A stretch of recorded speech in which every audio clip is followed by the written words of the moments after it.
Hello guys, आज हम बात करेंगे कि एसिटाइल सैलिसिलिक एसिड जिसको एस्प्रीन भी कहते हैं और हिपैरिन, इन दोनों के कॉम्बिनेशन को अगर लेते हैं तो बॉडी किस किस तरह से रिएक्ट करती है, बॉडी में कौन कौन से चेंजेस देखने को मिलते हैं। पहले हम एस्प्रीन को डिस्कस करेंगे, जो कि मैं पिछली वीडियो में भी डिस्कस कर चुकी हूँ, लेकिन मैं इस वीडियो में भी डिटेल में डिस्कस करूँगी।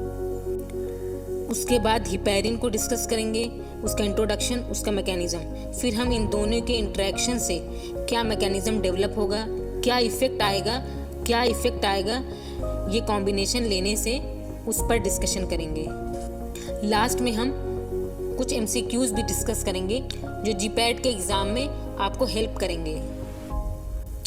एसिटाइल सैलिसिलिक एसिड, जिसे एस्प्रीन भी हम कहते हैं, ये एक नॉन स्टेरॉयडल ड्रग है,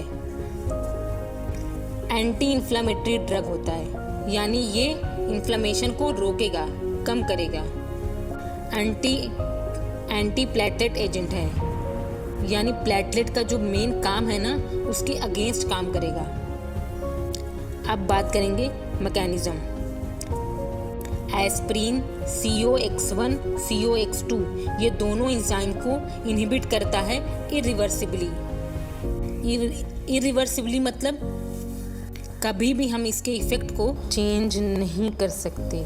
COX के इनहिबिशन की वजह से जो एराकिडोनिक एसिड है वो थ्रोम्बोक्सेन A2 में कन्वर्ट नहीं हो पाती है, और क्योंकि थ्रोम्बोक्सेन A2 का जो फंक्शन है वो प्लेटलेट को एग्रीगेट करना है, ब्लड की वेसल को कॉन्स्ट्रिक्ट करना है, मतलब दबा देना है ताकि ब्लड लॉस कम हो सके, जो कट लगने की वजह से हो सकता है। थ्रोम्बोक्सेन A2 कम होने की वजह से क्या होगा, प्लेटलेट एग्रीगेशन नहीं हो पाएगा और वेसल कंस्ट्रिक्ट नहीं हो पाएगी, तो ब्लीडिंग टाइम क्या है वो इंक्रीज हो जाएगा, मतलब ज़्यादा देर तक ब्लीडिंग ही हो रही है। क्लिनिकल यूज़, अब देखते हैं कि एस्प्रीन को कहाँ कहाँ यूज़ कर सकते हैं। मायोकार्डियल इन्फेक्शन में यूज़ कर सकते हैं, हार्ट अटैक से प्रिवेंट करने के लिए, स्ट्रोक की प्रिवेंशन में भी यूज़ करते हैं। अब बात करेंगे हिपैरिन। ये एक एंटी कोएगुलेटिव ड्रग है, यानी ये कोएगुलेशन नहीं होने देगा। Mechanism, heparin anti thrombin third को एक्टिवेट करता है, और एंटी थ्रोम्बिन थर्ड जो है वो क्लॉटिंग फैक्टर को इनहिबिट कर देता है, खासकर थ्रोम्बिन A2 को और क्लॉटिंग फैक्टर 10 को, जिसकी वजह से क्या होता है कि ब्लड कोएगुलेशन जो है वो डिले हो जाता है और फाइब्रिन का जो क्लॉट है वो तो बनना ही बंद हो जाता है। क्लिनिकल यूज़, हिपैरिन को डीप वेन थ्रोम्बोसिस में यूज़ कर सकते हैं।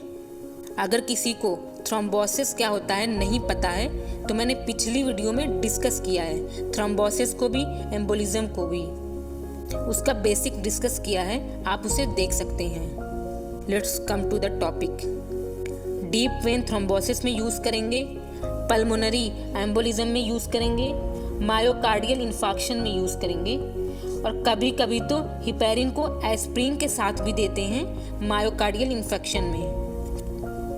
अब देखते हैं कि एस्प्रीन और हिपैरिन का कॉम्बो क्या इफेक्ट डालेगा। एस्प्रीन प्लेटलेट पे एक्ट करेगा और प्लेटलेट के एग्रीगेशन को रोकेगा।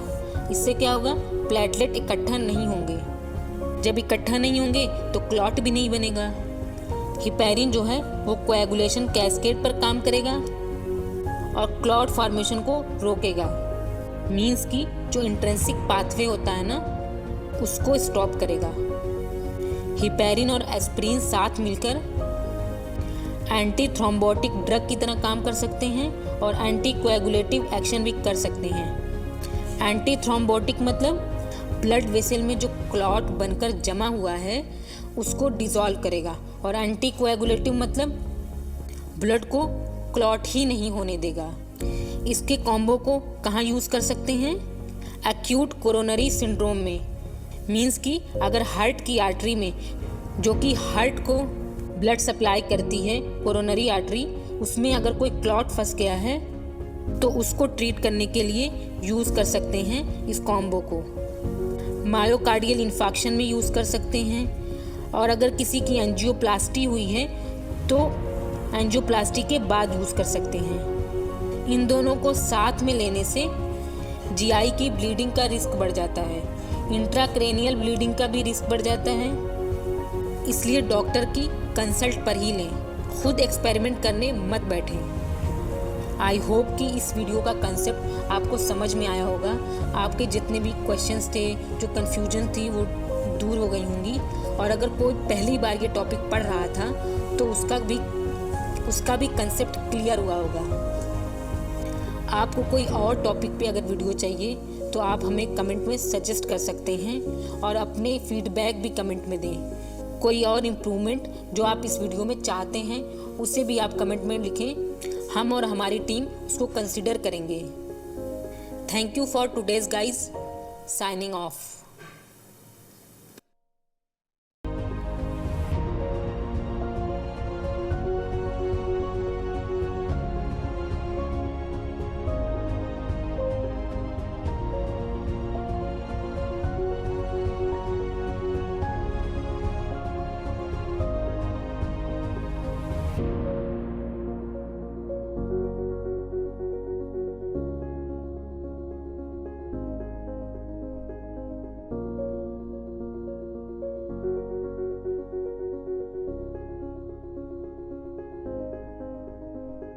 Thank you for today's guys, signing off.